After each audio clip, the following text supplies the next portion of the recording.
When looking at colonial maps of Africa, most of the continent was divided between the European powers, the only exceptions being the Ethiopians, who essentially fought off colonialization, and one other on the opposite side of the continent, Liberia.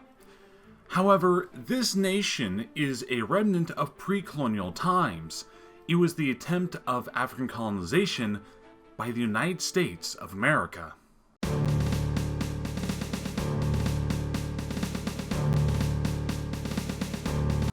The American Colonization Society was set up in December of 1816 by just elected President James Monroe, future President Andrew Jackson, politician Henry Clay, among others. The main goal was an establishment of a colony in Africa for free black Americans to go to. Some of the founding members viewed this as vital towards protecting slave property, while others and a good portion of the public supporters were abolitionists and never had much support in the Deep South.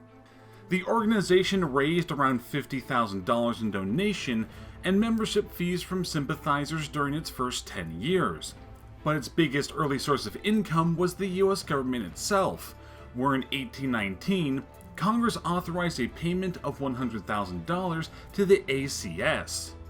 In 1920, the ACS sent its first colonists to West Africa, consisting of 91 people, 88 blacks and 3 whites, on board a ship called the Elizabeth. They initially based themselves in the British colony of Sierra Leone before searching the coast for a place to establish their own settlement, where more than a quarter of the colonists died of yellow fever within 3 weeks.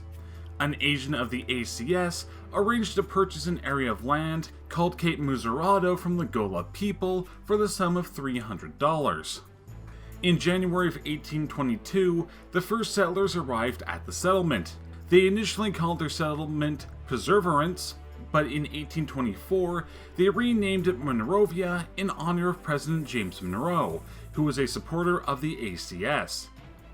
The settlement had its problems, including several conflicts with the local inhabitants who resisted the expansion of the colony, but they did manage to thrive, which was aided by the immigration of over 2,500 African Americans over the next 20 years.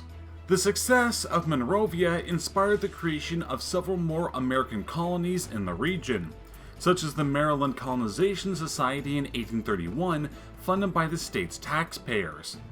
Maryland appropriated $260,000 to be spent over 26 years to support the MSCS. Laws were also passed discriminating against free persons of color in Maryland in order to pressure them to emigrate. In February of 1834, the MSCS established its own colony in West Africa at Cape Palmas, 400 kilometers to the southeast of Monrovia. Its capital was named Harper City after a former U.S. Senator from Maryland. The colony itself was named the Republic of Maryland. The states of Louisiana and Mississippi also created their own settlement in Liberia at the mouth of the Sinai River. The movement was openly backed by the wealthy planters of the region as a way to reduce the number of African Americans in their states. However, only around 900 settlers actually left for West Africa. There were even New York and Pennsylvania societies who set up the colony of Port Cresson in 1832. It was destroyed by the local Bassa people, but refounded 3 years later at Bassa Cove. The supporters of this effort included many evangelical Christians and Quakers, and their motive was to spread the gospel to Africa by planting a Protestant settlement in the region. The US government had sponsored this colonization effort financially, and its warships and marines offered their protection to the colonies when needed, but otherwise it took a hands-off approach and left their administration to the societies.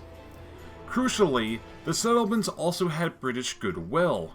The main concern of the UK government in West Africa in this era was stamping out the slave trade, and the appearance of a free republic of ex-slaves in the region was a boost to the abolitionist cause.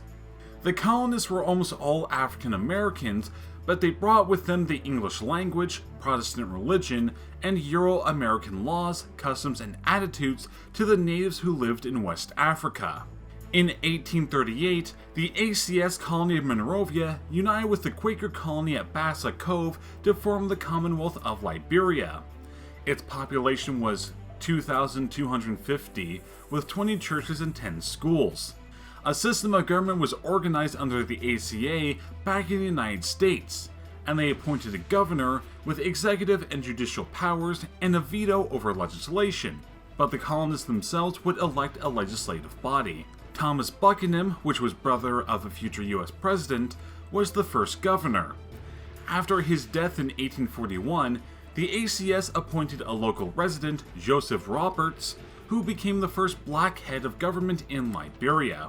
The colony of Mississippi in Africa agreed to join Liberia in 1842. However, the Maryland one was unwilling and would remain separate until 1857. In 1846, the ACS urged Liberia to declare its independence, which it did the following year on July the 26th. There were two reasons for this. First, the ACS was nearing bankruptcy.